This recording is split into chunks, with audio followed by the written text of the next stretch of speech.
Bucka, bucka, bucka, bucka, bucka, bucka. Ha ha. You know the deal. This is me, though. Beats by Supremo for all of my people, Negroes and Latinos, and even the gringos. Yo, check it, one for Charlie Hustle. Hello and welcome to another edition of Digging Deep with Diggz. And on today's segment, we will be discussing the Women's March on Washington that is set to commence Saturday, January 21st at 10 p.m. and will last until 5 p.m. I have three special guests with me, Zoe Wander, Jessica Sharpless, and Louis Neer. So, I would like to thank you all for being on the show with me today. Thank you. Happy to be here. So I'm aware that you all will be participating in Saturday's event. I would like to first start by asking you, why did you all decide to get involved? I decided to get involved because I care for my rights and for women's rights and everyone's rights in general, and I feel as if the march is a very good way to express myself. I kind of felt like after some of the tensions with the election, a lot of the issues that we're facing, that I sort of needed to take an active role. I can't just sit down and say, well, you know, I don't think that's right now. I have to do something a little more active about it. I'm marching for my mother and for my sisters, my grandmothers, who I feel have been cheated in a big way. I think that Donald Trump's campaign rhetoric and his prospective policies are unacceptable, and I think it's my obligation as a student and as a person to speak my mind about it. What were some things that you seen during Trump's campaign that triggered the need to mobilize like this? His remarks against Muslims, his remarks against Latino people, his remarks against women. I think that, he recognizes that there is a presence of bigotry in the United States and is willing to capitalize on that to make himself more powerful.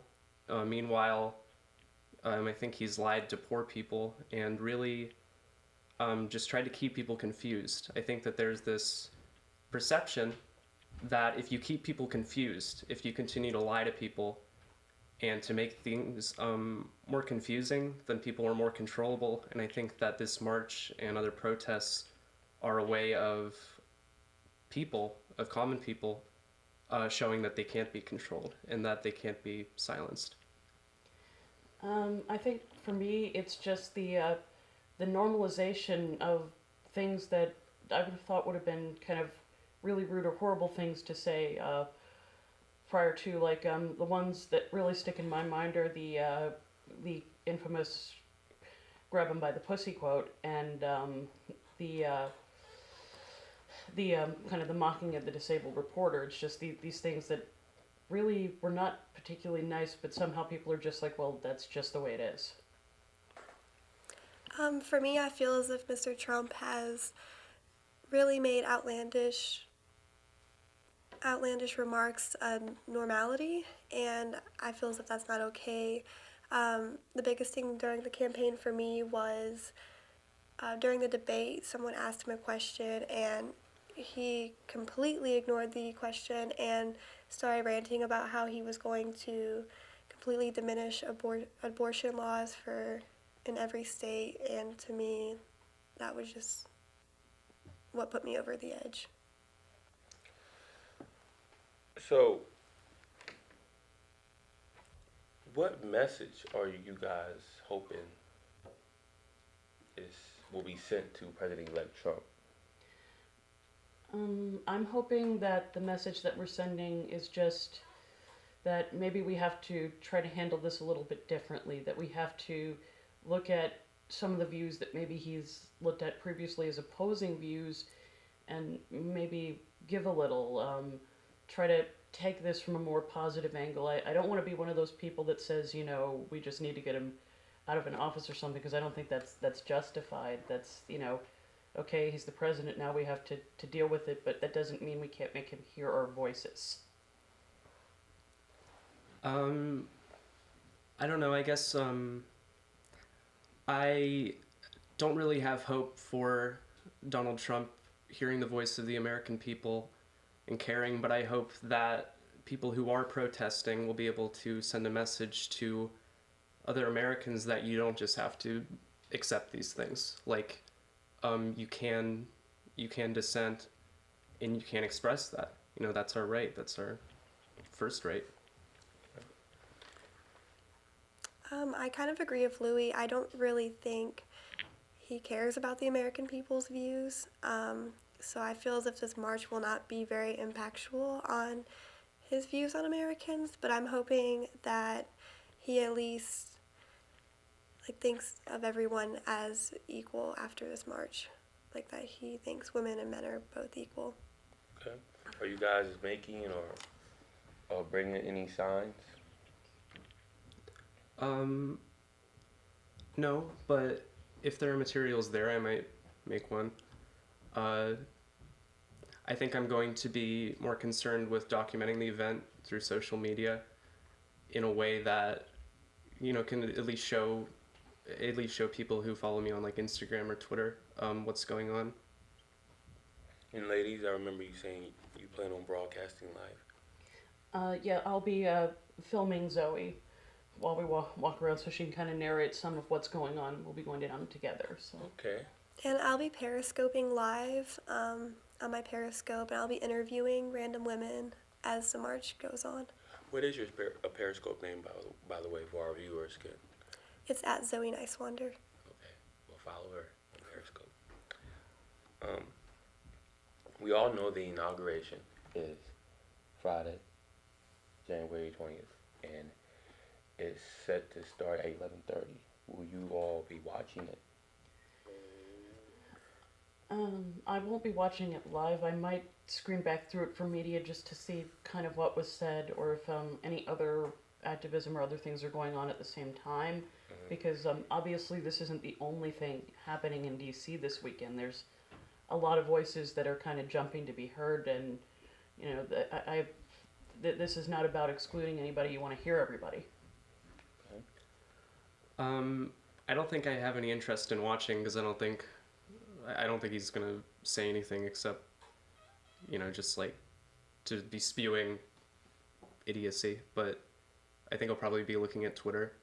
I might be in class though, so His inauguration may only be 140 characters. Oh yeah, I might just send a tweet out from the podium. And you, Zoe? I'll probably be doing homework or something, and we'll also catch the highlights on Twitter, most likely. Okay. So, in what ways do you all plan on staying politically engaged, and how do you plan on encouraging other people to do so with Trump taking office? Well, I think that everyone has platforms. Everyone has a space where they can use their voice to maybe influence other people, or at least to have their voice acknowledged. And that can just be social media. I have a radio show here at Shepherd. And I have a number of people who will listen when I speak, hopefully. So I'm hoping that I can use my platforms through social media, through radio, etc., to speak out against racism, to speak out against bigotry, to speak out against sexism, and also to engage civically, to democratize, to try to influence people to start thinking about things they can do, like to introduce new ideas into people's thinking. If it's through protesting, if it's through making art, if it's through distributing literature. I mean, there are a lot of big and small things that we can do to democratize against Trump. And I think I'd like to do as much in those areas as possible. My biggest thing is just try not to stop talking about it. Try not to stop bringing it up. I mean, I tend to try to be the friendlier one or the more neutral one because I have a lot of friends with very varied opinions, but that doesn't mean that I can't stand up for what I believe in or say what I believe. I mean, yes, be polite about it, but keep talking, keep standing up for what we believe in. I will continue to show kindness and equality to everyone because I feel like that's the biggest thing I can do, and I feel like that's what we all need to do to stay tough through these times. And we've all heard of the Pink Pussy Hat Project, which is a way to provide the people of the Women's March on Washington a means to make a unique collective visual statement, which will help the activists be better heard. Do we plan on wearing hats, pink pussy hats at all? No? I don't think I'm going to just because I like my hair, but Okay. You look good. You look good. All right. I do, in fact, for those of us that are wondering that when we're talking about the pussy hats, they are actually cat hats. And in my case, while it's not pink, I do, in fact, have a cat hat already. Oh, okay. So we have the cat hat, and it's warm, and it will be on because I'm that kind of goofy. Okay. If somebody hands me a hat, I'll wear it.